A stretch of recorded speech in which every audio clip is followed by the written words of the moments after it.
In 1993, Christopher Servine wrote the report that the U.S. Fish and Wildlife Service currently uses to manage grizzly bears in the northern Rockies. More than 30 years later, he made some edits.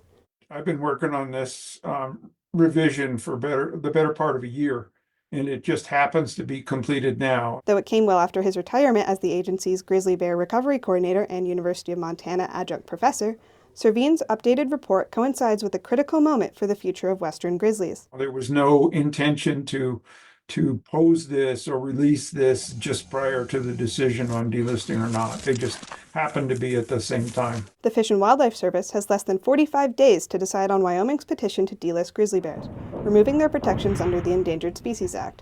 This, along with requests from Montana and Idaho, could have major impacts on bear management.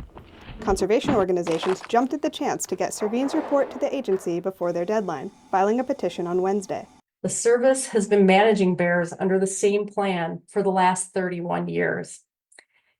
And yet so much has changed in the world of grizzly bear science and conservation over the last 3 decades. Using Servine's report, the petition asked the agency to update the 1993 Grizzly Bear Recovery Plan, calling on Fish and Wildlife to adopt a metapopulation approach, managing bears in Montana, Wyoming, Idaho, and eastern Washington as a unified group, with a focus on areas connecting bear hotspots like the Greater Yellowstone ecosystem and the Northern Continental Divide ecosystem. When we started the recovery effort, there were perhaps 300 to 400 grizzly bears in these 4 areas.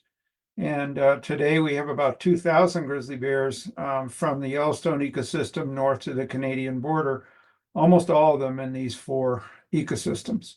But you'll note that they're existing outside the ecosystems and they're trying to connect between them today. The 15 organizations behind the petition say it provides a path forward towards a healthy, resilient grizzly bear population in the lower 48.